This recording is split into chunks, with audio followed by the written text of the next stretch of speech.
Good morning सबैलाई चन्दा गुरुङ ब्लग्समा धेरै धेरै माया र स्वागत छ। र आज चाहिँ हामी बुढाबुढी जाँदैछौँ मालबजार। र मालबजार चाहिँ किन जाँदैछौँ भने चाहिँ मेरो चेकअपको लागि।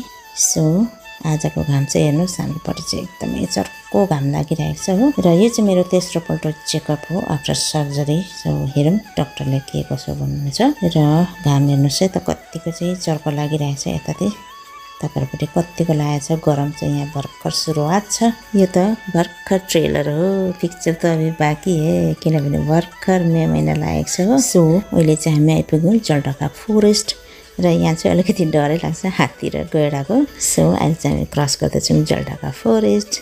सो जलढका फरेस्ट क्रस गर्नु बित्तिकै आयो यहाँ पानीझोडा बस्ती। र यहाँ पानीझोडा बस्तीमा पनि हात्ती चाहिँ एकदमै रमरमै हुन्छ। खेतीहरू पनि केही हुनु दिँदैन होला सायद। सो पानीझोडा बस्ती क्रस गर्नु बित्तिकै आयो हामी चाल्सामा। सो चाल्सामा चाहिँ फेरि सिग्नल रेड सिग्नल लागिरहेछ, र एकछिन पर्क्यौँ।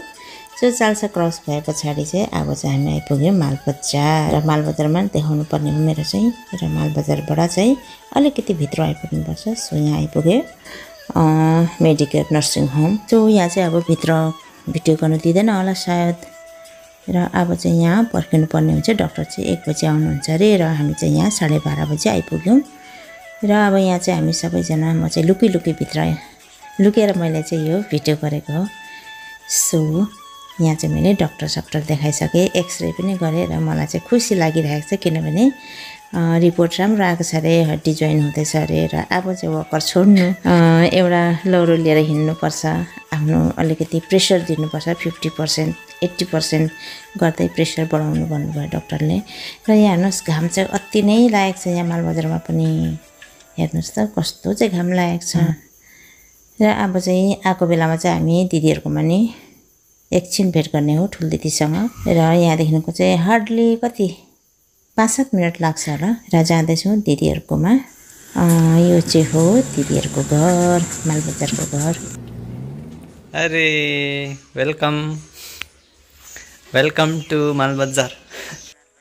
सो गाइस, तपाईँले देख्नु सक्नुहुनेछ पहिला म यही सिँढीमा घिस्रिँदै मलाई बोकेर चढाएको हो।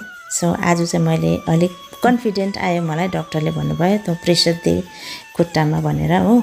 र मलाई अलिकति कन्फिडेन्ट आयो। र म चाहिँ आफै नै एकदम ग्रिललाई समात्दै म चाहिँ चढेर मलाई खुसी लागेको छ। सो यहाँ चाहिँ हुनुहुन्छ ठुल दिदी। र अब चाहिँ दिदीसँग एकछिन गफसफ गरेर हामी चाहिँ लाग्ने हो घरतिर, किनभने खाना त खाएर आएको हो हामीले हो। सो यहाँ चाहिँ अब अलिकति गफसफ गर्नु पऱ्यो, के हो कसो हो। र शीतल भइरहेछ, फ्यान मुनि बसेर पानी सानी खाएँ। अब चाहिँ हामी लाग्ने हो। सो यहाँ तल चाहिँ रड छ, किनभने छतको काम हुँदैछ माथि दिदीहरूको। र यहाँ चाहिँ एकदम अब केयरफुल्ली हिँड्नुहोस् है माइजू भन्दैछ भानिजले चाहिँ हो। र माइजू भानिज गफ गर्दै गर्दै हामी चाहिँ जाँदैछौँ।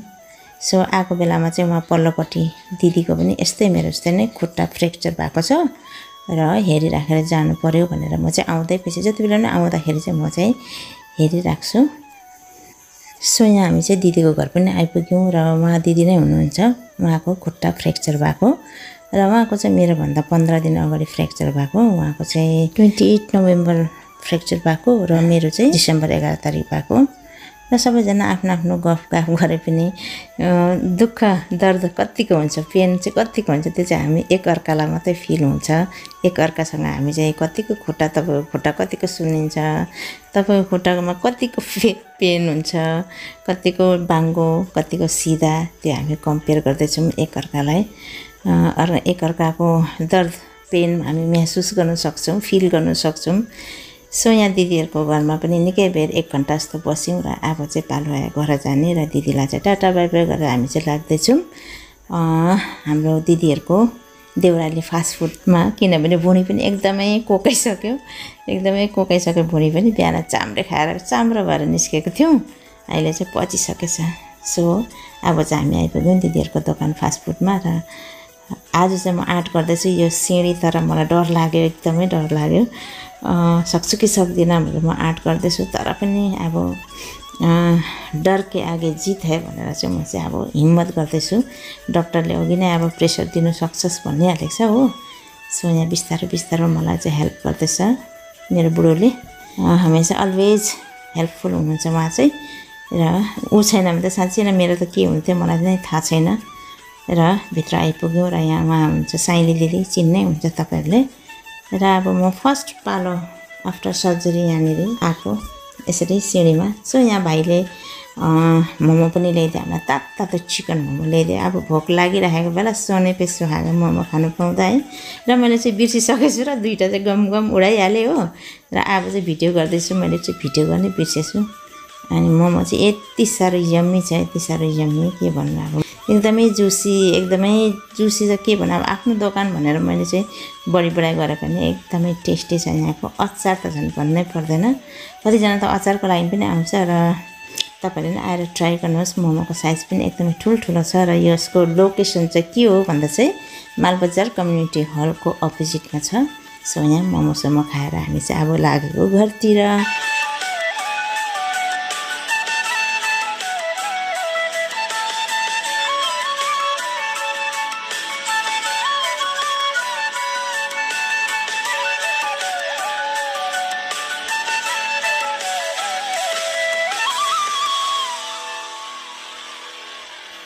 सो गाइज अहिले चाहिँ हामी आइपुग्यौँ नगरकट्टा र म चाहिँ पसेको छु यहाँ पार्लरमा किनभने मेरो चाहिँ एकदमै हेयर फल हुँदैछ र मलाई लाग्यो अलिकति हल्का ट्रिम गर्नुपर्ने रहेछ भनेर 5-6 महिना भइसकेको छ मैले चाहिँ ट्रिम नगरेको किनभने 3 महिनामा चाहिँ ट्रिम गर्ने पर्ने थियो सो आएको बेलामा म चाहिँ अब सिद्राको व्यापार पनि हुने पशुपतिको दर्शन पनि हुने भनेर डाक्टर देखाउन आएको बेलामा चाहिँ मैले चाहिँ चान्समा डान्स लडाइहालेको सो यता भान्जीलाई टाटा बाइ बाइ गरेर अब चाहिँ हामी घरतिर लाग्यौँ र बुढाबुढी धेरै दिनमा पान खाँदै गफडी गर्दै हामी चाहिँ घरतिर लागेको एकदमै मजा आइरहेको छ मलाई चाहिँ खुसी लागिरहेछ अब चाहिँ प्रेसर दिनु पर्यो खुट्टामा भनेर सो यहाँ हेर्नुहोस् कस्तो मजाको क्लाउडी भइरहेछ अहिले चाहिँ टाइम भएको छ 5:30 र धुम्मिरहेको छ यहाँ चाहिँ एकदमै मजाले क्लाउडी भएको छ सायद पानी पर्छ होला दिउँसो चाहिँ एकदमै घाम थियो सो गाइज तपाईहरूलाई कस्तो के लाग्यो आजको मेरो ब्लग मन परेमा भिडियोलाई लाइक कमेन्ट सेयर अनि सब्सक्राइब अवश्य गरिदिनुहोस् फेरि भेटौँला नेक्स्ट टाइम नेक्स्ट भिडियोमा आजलाई